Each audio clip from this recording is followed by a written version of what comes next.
This meeting is for 1 and 20 minutes. Tarek K will be sharing on steps 6 and 7 for 50 minutes.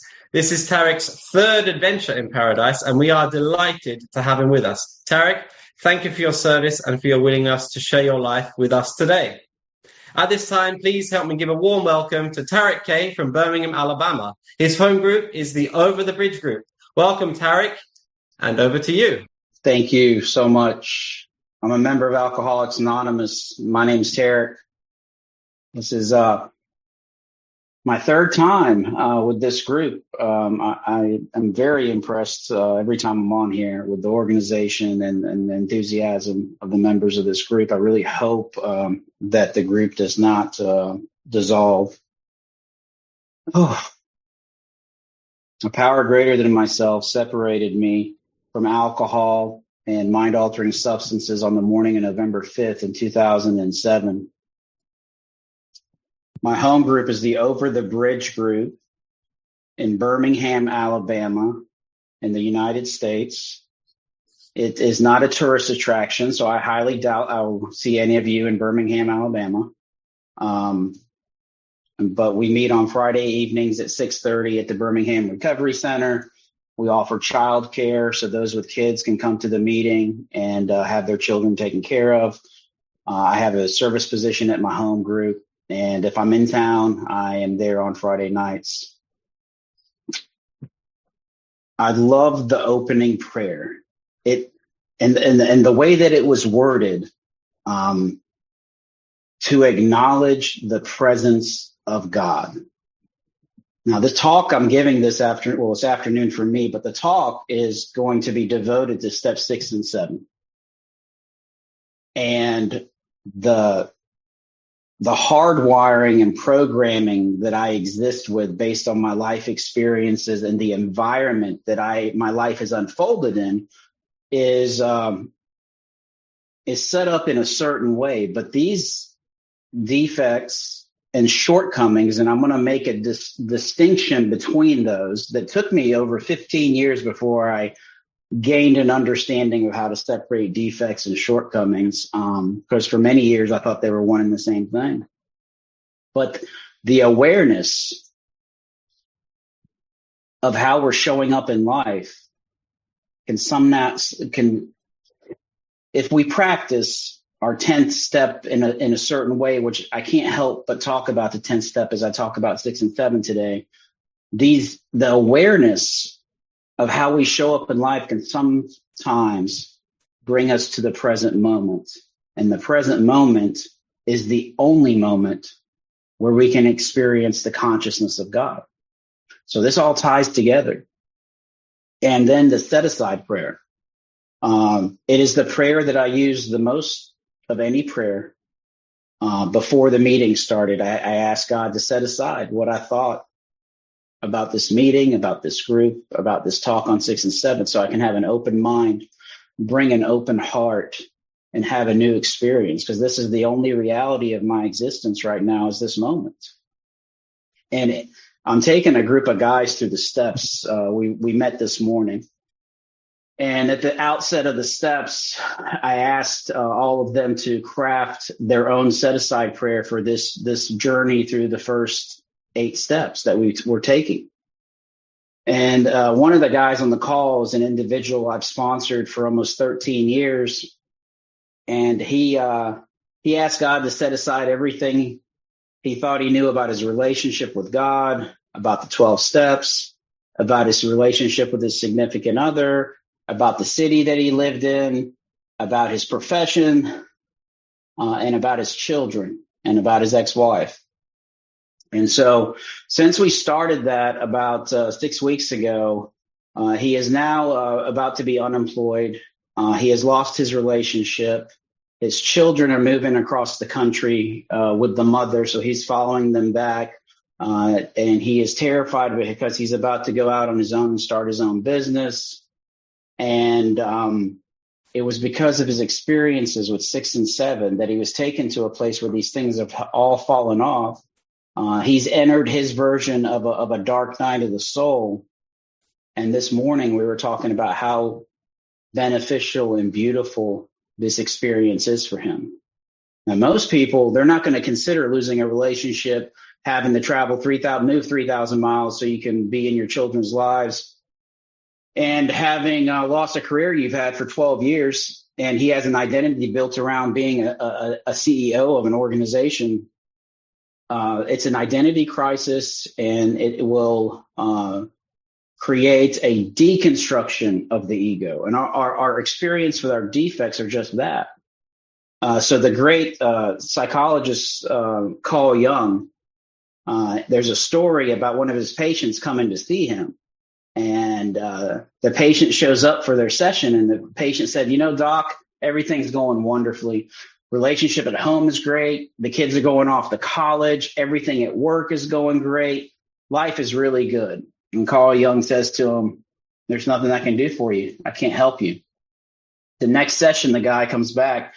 He says, my wife's leaving me for another man. My children no longer want an education, and I just lost my job. And Carl Jung says, this is wonderful. Now we can do some real work.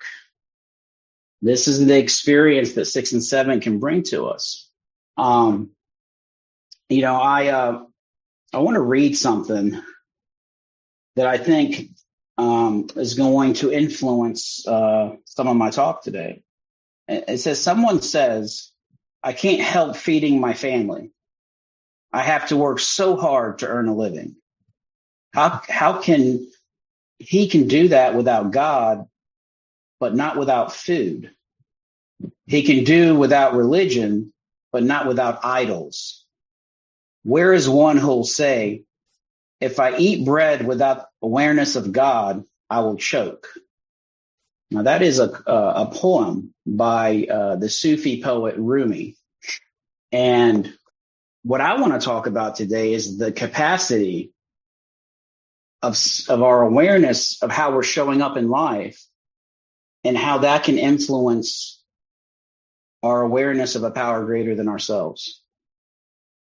In the spiritual experience appendix in the big book on page 568, it says that most of us believe that the essence, the central point of the spiritual experience is the awareness, the consciousness, the attention on a power greater than ourselves. So when I translate that, it says I have to remember God as often as possible. When I first got here almost 16 years ago, and I went through the steps, very little changed about my character. I became willing to do all the service work I could do. I became willing to do a little bit of prayer, but no meditation. I didn't even understand what a 10th step really was, other than I need to admit when I'm probably wrong. Usually in hindsight, after I've stepped on someone's toes, I go back and promptly admit when I'm wrong. Or maybe take a snapshot during the day of like, oh, I just had this altercation with somebody. Let me go back and do a step 4 through 9 really quick, so I'm more clear on why I'm going back to apologize to this person. And I was willing to sponsor as many men as would ask me to sponsor them. But very little about my character changed, and very little about the behaviors. I mean, I wasn't drinking and using drugs, but I was still promiscuous. I was still manipulating my parents. I still thought Tarek was right in every situation. I still thought I was the most important person in the room. I still had more self-esteem I had more esteem for myself than anyone had ever had for me. And so I missed a lot because the men that carried the message to me, not because of them, but they were Joe and Charlie influenced. They would carry the message. Nothing ensures immunity against the first drink like intensive work with others. And I bought into that. And I bought into this idea of a psychic change. Like I don't want to live in the gutter. I don't want to be a zombie walking the alleys in 4 or 5 a.m. in the morning like I had become. So these guys are telling me I got to help people. I'll go help people. And so what ends up happening is a year and a half into my journey, I began to hit bottom with the second half of the first step. As a result of my interaction with the world, the people in it, but most importantly, as a result of my own interactions with myself, I began to struggle in personal relationships. My emotions were all over the place. I was getting miserable at around the year and a half mark. I was sponsoring 6 or 7 guys, but I didn't like to be by myself. I did not enjoy solitude. I thought life had passed me by. I was 32 and almost 33 years old, and I was working an early recovery job because the line in our big book about a long period of reconstruction lies ahead for us was prevalent in my life because I had burned everything to the ground. I had been incarcerated, and so I was trying to rebuild a life. And I'm one of the jobs I had was to park cars at a really nice restaurant. And so I would see these young men in their 20s with these beautiful women on their arms and driving these really nice cars, and the envy and the jealousy and the indignation that, God, you're not treating me right. Where's mine? And so I began to hit the bottom with that second half of the first step. I'm not happy. I struggle with fear. Other than sponsoring people, there's something in me that says, that still has that thing. If you really knew what I am and who I am on the inside, you wouldn't want to know me. And I was still a prisoner of what I thought you thought about me. And so I was still an approval seeker. I needed the validation. And what I did was I hitched my emotional security to my external world. And as a result of that, my emotional security was on a roller coaster because the world is on a roller coaster. And I'd woken up to ideas about spirituality. I'd woken up to ideas about self-sacrifice. There was a part of me that wanted to perfect and enlarge my sponsorship, right, by sacrificing my personal time. But that's not what Bill says in his story.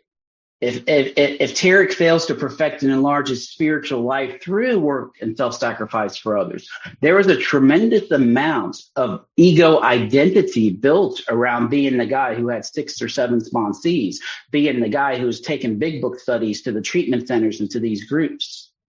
And so as I began to hit the bottom with the second half of the first step, there is no second step proposition in my life. You know, I was getting to a point where I was once again being crushed by a self-imposed crisis. Couldn't postpone it, couldn't avoid it. And I was unwilling at that point to fearlessly face the proposition that God was everything. So what ends up happening is I go further into the darkness. And I start asking myself, what have I missed? There's something's off here. I've missed something. And about 9 months prior to this, I'd been given a CD that I didn't listen to, but now we're fast forwarding 9 more months and I'm a year and a half sober, and I listened to this CD, and it's a man on this CD talking about the 10th step in a way that was an awareness exercise almost. That we've been launched into the world of the spirit, and our text says that we're going to grow in understanding and effectiveness. And that's one of the things I had missed. I was willing to grow in service work and sacrifice. But did I really ever take the time to ask myself, what do the authors of this book mean when they say we're going to grow in understanding and effectiveness? That this is not an overnight matter and it's going to continue for the rest of our lives in our respective bodies. That from here on out, I need to walk into each day with an intent to watch and observe and witness. What am I witnessing for? How I show up, how I interact with people. These are tied to my resentments. These are tied to my fears. These are tied to the reasons I become self-seeking and take a self-seeking action, and these selfish attitudes that I have about life. You know, I just recently went through the steps at the end of last year. And I mean, some of these attitudes at 15 and a half years of sobriety and experience walking a spiritual path, I've got stuff like this showing up on my inventory. I shouldn't have to work so hard. Financial success should just be given to me. I will eventually fail because I don't belong. I need to be right in every situation.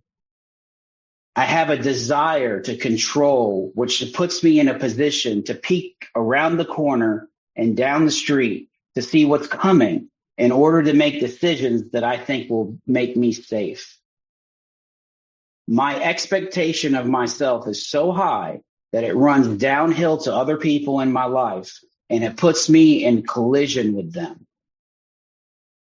Tarek's way is the best way, and it's usually the only way. I want the accolades of being a parent without being willing to fulfill all the responsibilities of being a father. This is at 15 and a half years. These are grosser handicaps. We sometimes, at least I was guilty of this. I was guilty of thinking my grosser handicaps were I was selfish, I was dishonest, I was inconsiderate, I was self-seeking, and I always had a selfish attitude. What's in it for me? If you're looking at a tree and you see all the branches and all the leaves, what I just named are the branches and the leaves. The roots underneath there have to do with hardwiring, have to do with programming, conditioning, the life experiences we've had up to this point and how we've interacted with our environment. So these discoveries in my recent inventory, these are the roots. Bill Wilson, in his story, talks about my newfound friend came to take them away root and branch. For years, and look, what I'm describing right now is just my interpretation. It's just my opinion about about performing the actions outlined in our big book, and we have an experience. We all have the same treasure map. The treasure map is the big book of Alcoholics Anonymous. And as we follow the map, and we take the actions and we stop where we're supposed to stop, and we do what we're supposed to do, and we fulfill the conditional terms in our big book. Big book, so it's like a contract in a lot of places. It says, Tarek, this will happen for you if you do all these other things. And so we follow the map and we get the treasure, but everybody's treasure looks a little bit different. You're going to have to experience it for yourself. And I don't want anyone on this call today to think that this is right, this is wrong, this is the way to do it. That's not what's happening. My hope today is that I share some of my experience and tell some stories in order to testify about the power of God in my life. Because in the third step, it says, God, please take away my difficulties. Step 6 and 7. So victory over them may bear witness to those that I would help of thy will, thy way of life, and thy power. These defects, these limitations that we have as a human being, they create a need for God. So the first time I went through the steps, 6 and 7 were almost the same step. I came out of my hour returning home. I had a list of broad and general defects of character. And I looked at the questions on the bottom of 75, and I took my 7th step and I started working on my amends. Interestingly enough, a lot of other defects, like I mean, stealing went away pretty much right then and there.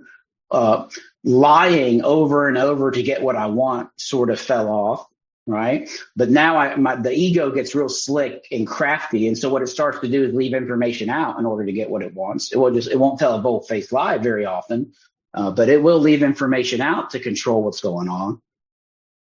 And so I heard a man in my sponsorship family say the miracles associated with step 6 and 7 happen in the actions of steps 8 and 9. And that was a profound experience for me because I made a lot of amends in those first 6 or 7 months out of the gates.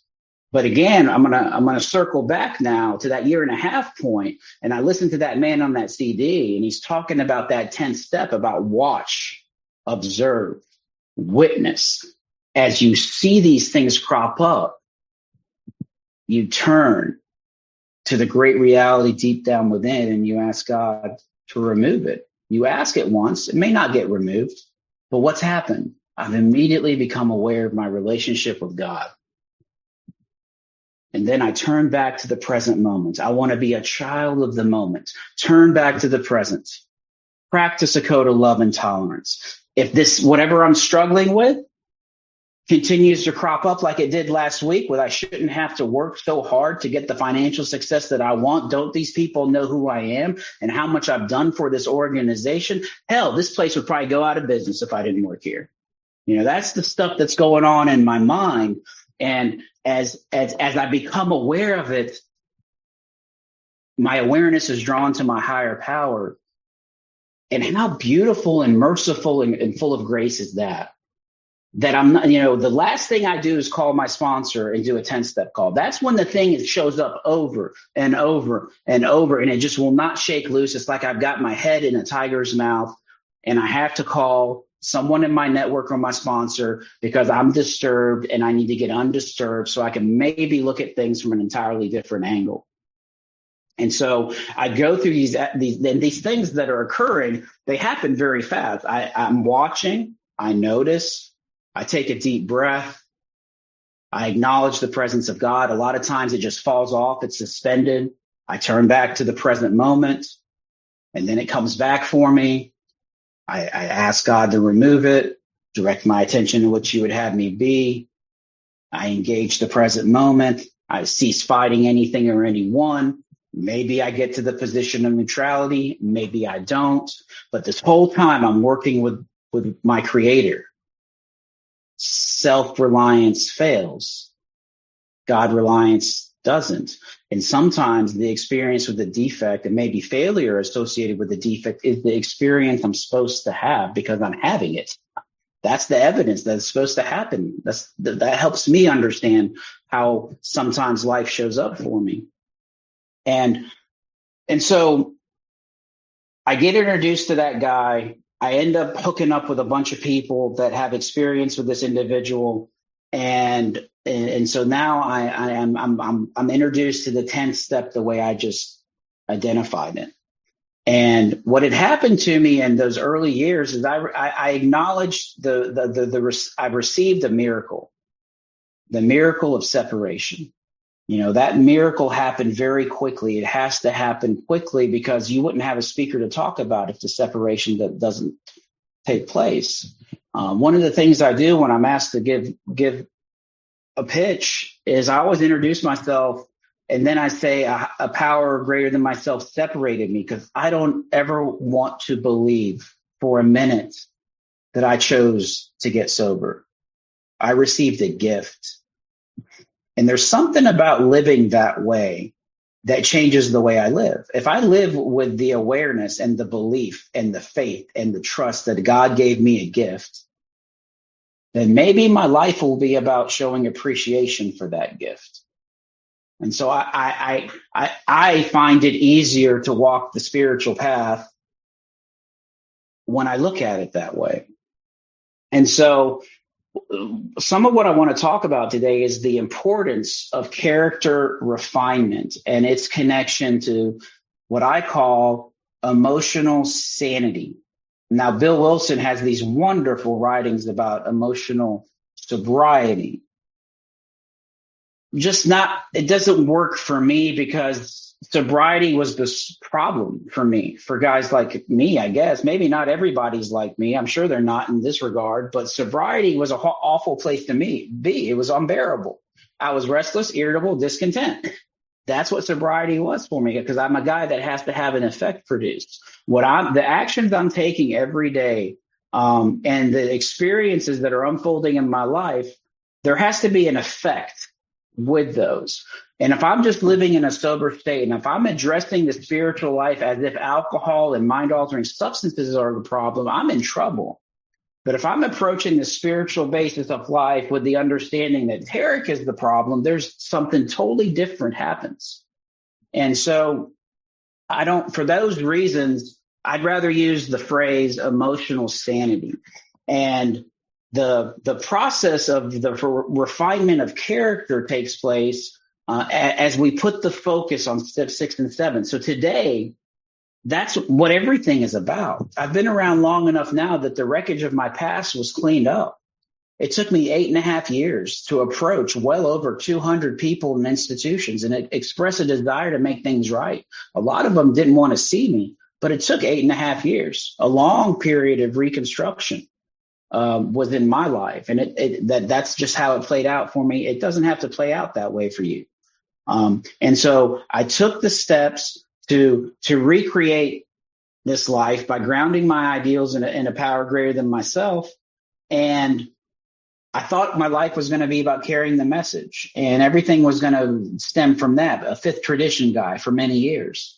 But I remember sitting in a meeting, and my future sponsor was the topic leader at this meeting. And he came to talk about the sex inventory in our big book on page 69. And this was at a time where I didn't want to be held accountable for anything going on in my sex life. You know, I was the arbiter of my own conduct, and I didn't want to be held accountable. And so as he's sitting up front carrying a message to us about it being a conduct inventory and having nothing to do with the physical act of sex, it's about our motives in relationships with other people and our incessant demand that they meet us where we're at and they give us what we want.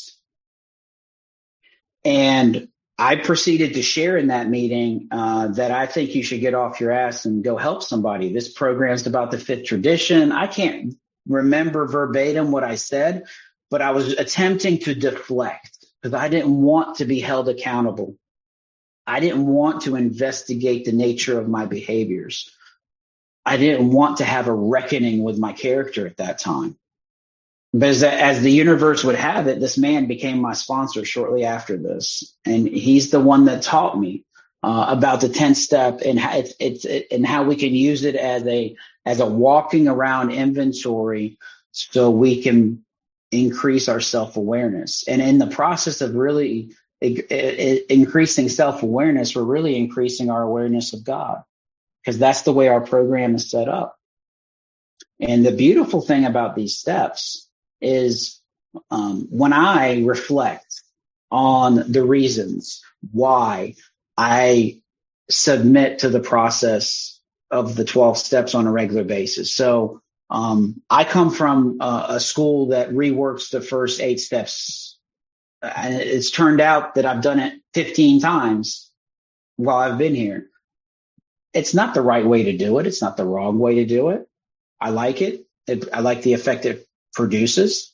For me, it's a way for me to acknowledge to my creator that I don't have all the answers, that there are deeper and greater dimensions of love and God and mercy and existence and pain and struggle and suffering. There are greater dimensions of all these things that I can access if I'm a hollow bone. How do I stay a hollow bone? I have to continuously go into the process so the creator can chip away, just chip, chip, chip. And maybe one day, like my insides match my outsides 85, 90%. That other 10 or 15%, it's not there yet. You know, there are still times when there's anxiety and discomfort, but that's as it should be. And I don't think it's ever going to get to 100%, because would I need God at that point? This is the way I look at it.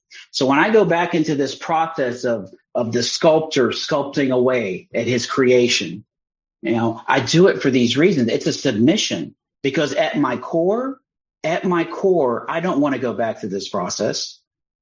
At my core, I'm selfish to a degree to where this is going to require sacrifice. It's going to require putting pen to paper, typing on a computer. It's going to take work. You know, it was work, and it was tough, and it was heartbreaking to steal from the people that raised me, to lie to the people that love me, to steal from my friends. That's a tough way to live.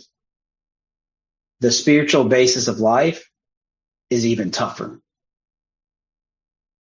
It requires strength and courage. And it says it in our big book. Men and women of faith have courage. They trust their God. But the hardest thing about trusting God is trusting God. And so how do we do that? So I have found that if I give myself to this process, somewhere along the way, I came here willing to believe. I always knew there was a higher power. So that wasn't a problem for me. But a conception of power that I could have a relationship with, that was foreign to me. A God of my misunderstanding that would solve all my problems, that was foreign to me. And so when I came here, I had a bunch of old ideas about what this God idea was going to do for me.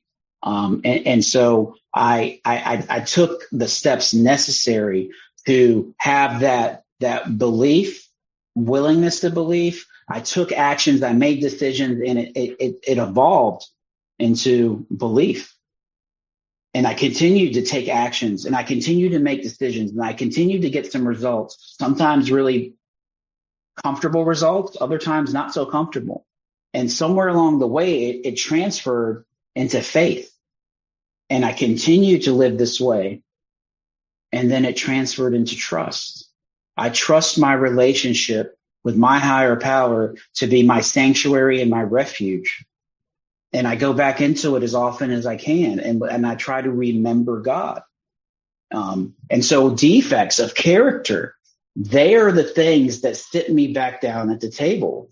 But I'm not going to have access to my defects and how I'm showing up unless I'm willing to cultivate relationships with other people on the spiritual path where there's no judgment, there's the absence of fear, and we're willing to disclose intimate details of our lives to one another.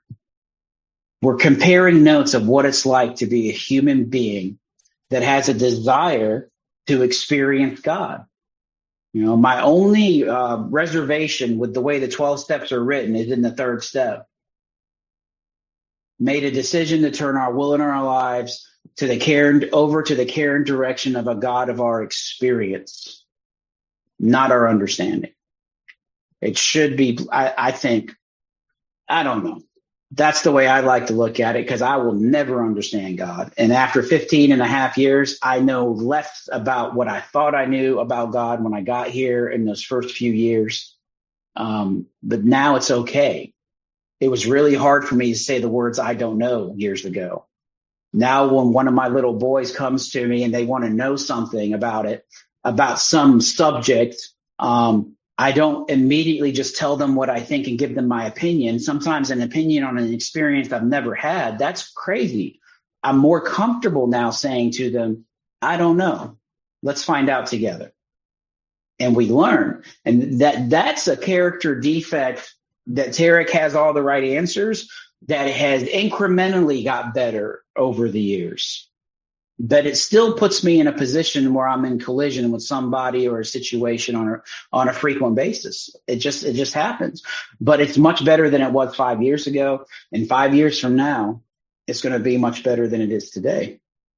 And these defects of character, you know, without those relationships where I can disclose myself to other people, there's two things that happen. I know myself better. And so there's a tradition that I follow that says, he who knows himself knows his Lord. This is the only creation ever that's existed since the beginning of time like this. Only copy of Tarek. Never going to be another one. And so it was manufactured by the creator. And so, you know, I've got all these little gadgets here. I just got some new speakers, and there's a little card in there that says, if it's defective, send back to the manufacturer. And so what I'm doing is I'm discovering my defects, my defective nature through intimate self-disclosure with other human beings. And this is really important. Other human beings who are interested in deepening their relationship with God, walking the spiritual path. So as I disclose myself to these individuals, I become more aware of the defective nature of this entity. And I'm very specific now on when I'm moving into a seventh step. So that also produces bonding with another human being.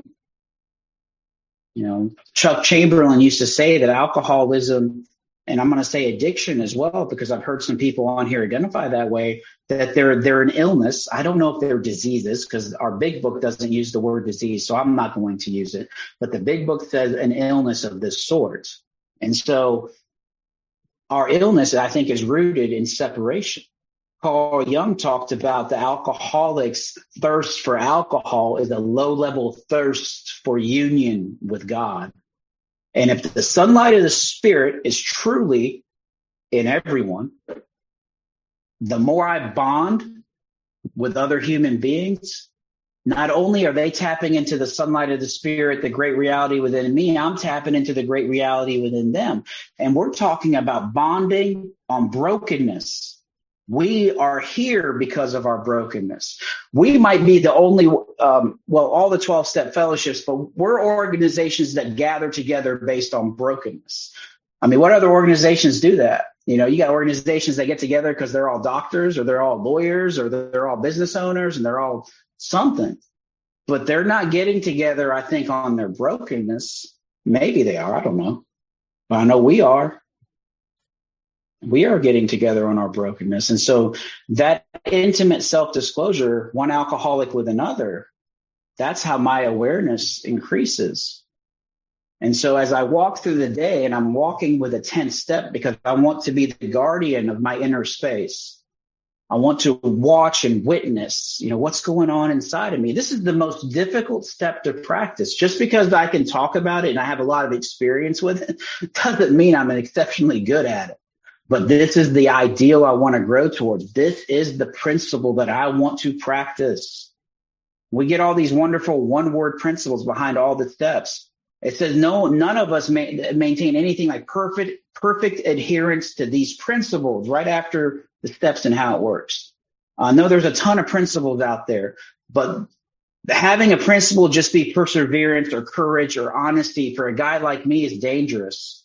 It's too broad. I need specificity about what I'm trying to practice. And it just works better for me. Again, this is just my interpretation based on the experience I've had since I got here. And so earlier in my talk, I mentioned the making a distinction between character defects and shortcomings. So this is the beautiful part about defects of character. Well, there's several.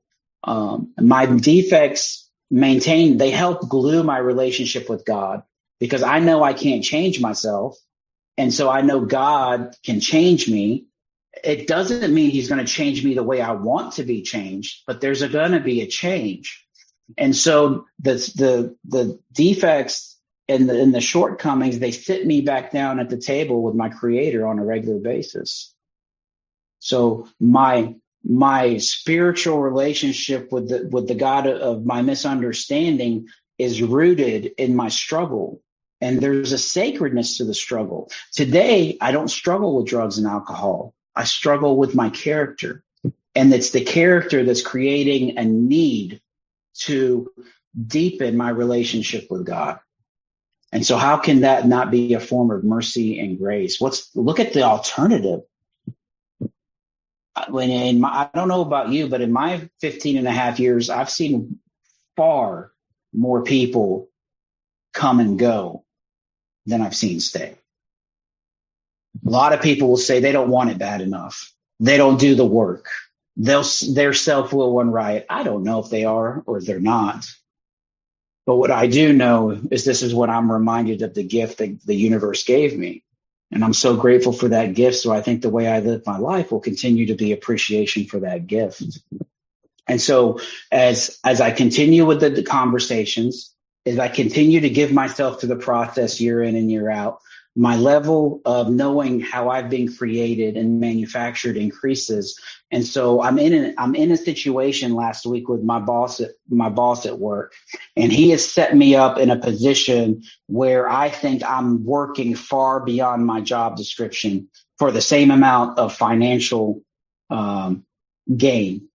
And I'm witnessing this within myself. And my toes are curling in my shoes because I feel like I deserve better. And I witness all this in me, but it doesn't become a shortcoming. I don't go and assassinate his character to another colleague. I don't try to send passive aggressive emails. I don't do some form of punishment by withholding my communication or going out onto a job site and just doing things the way I want to do them. I'll take the extra steps that have been added to my job description.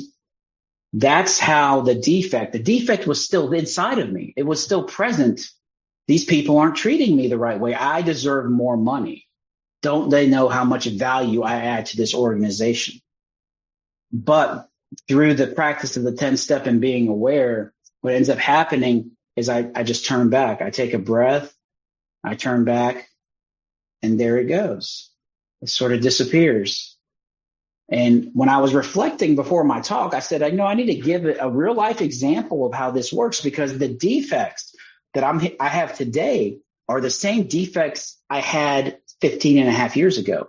When I was delivered to Alcoholics Anonymous 15 and a half years ago, the defects, Tarek wants what he wants and he's willing to do whatever he has to do, and he doesn't care how it's going to affect anybody else. I still have a version of that today.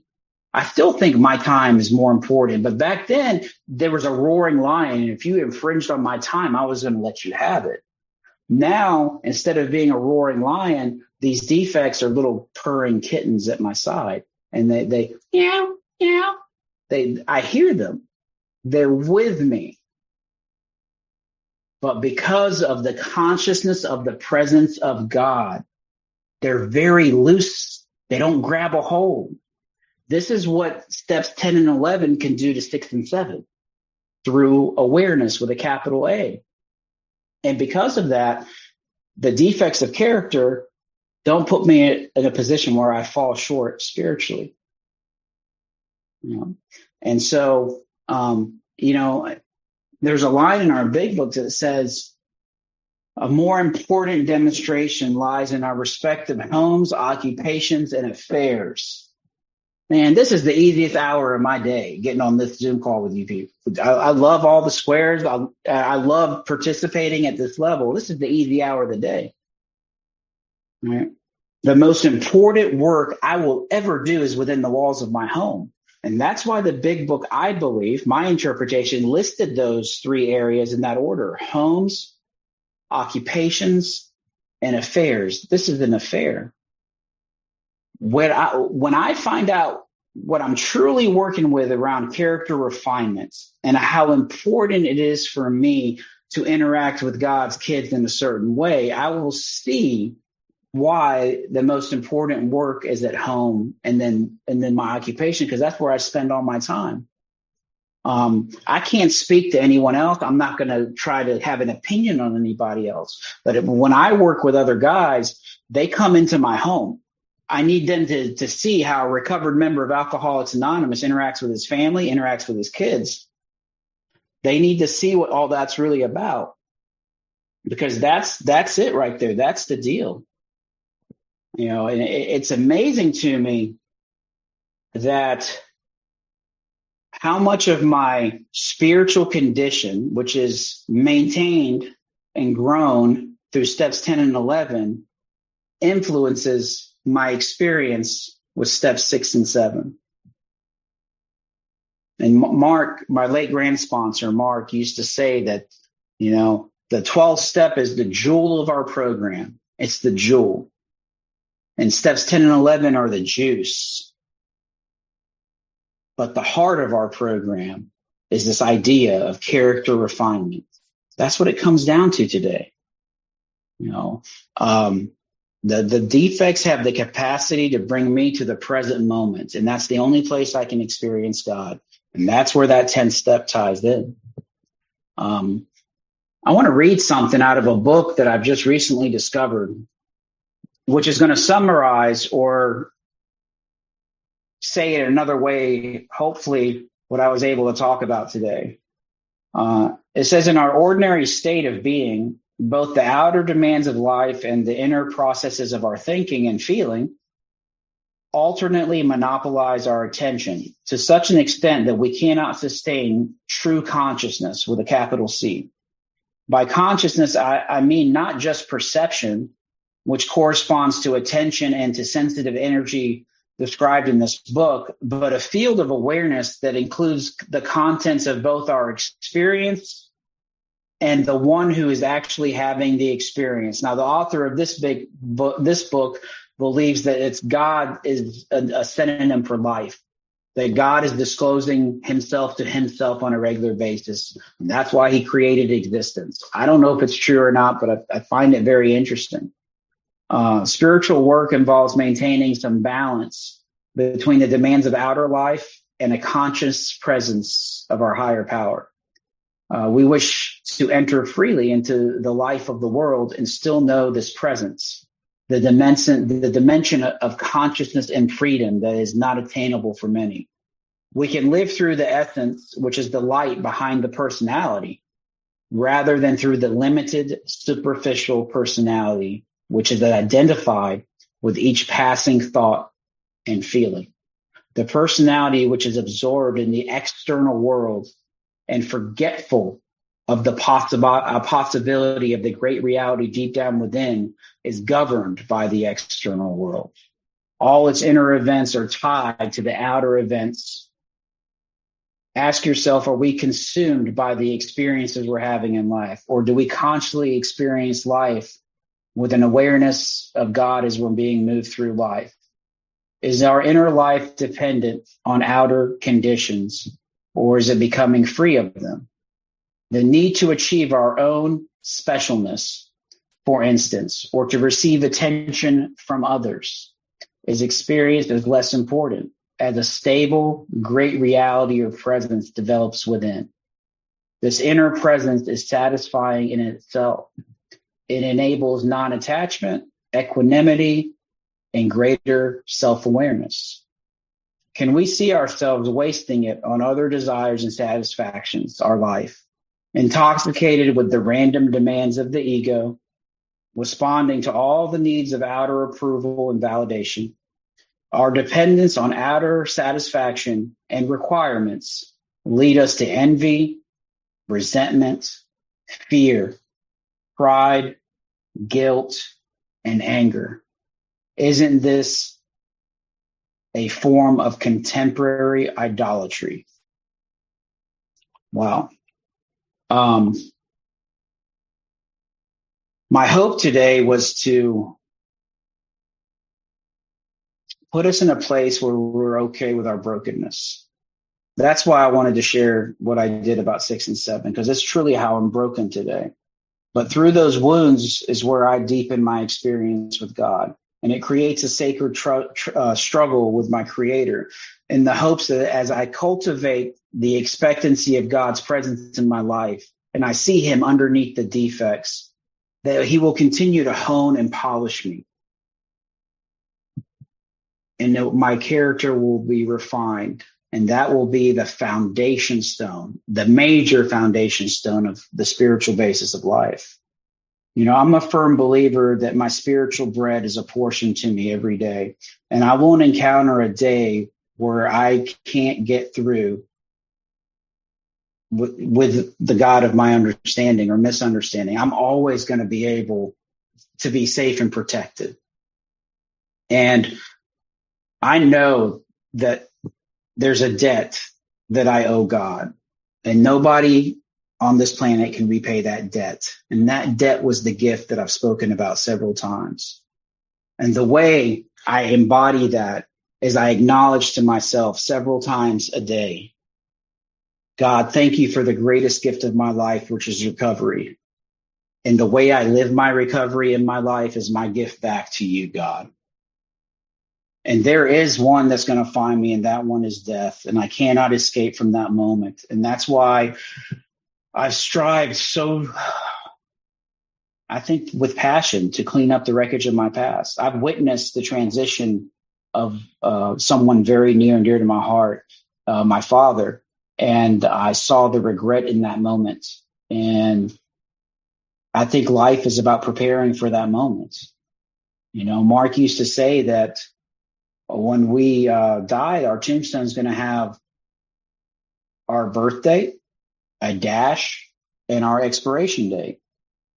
Well, I have 2 dashes on my tombstone: October 12th, 1976, November 5th, 2007.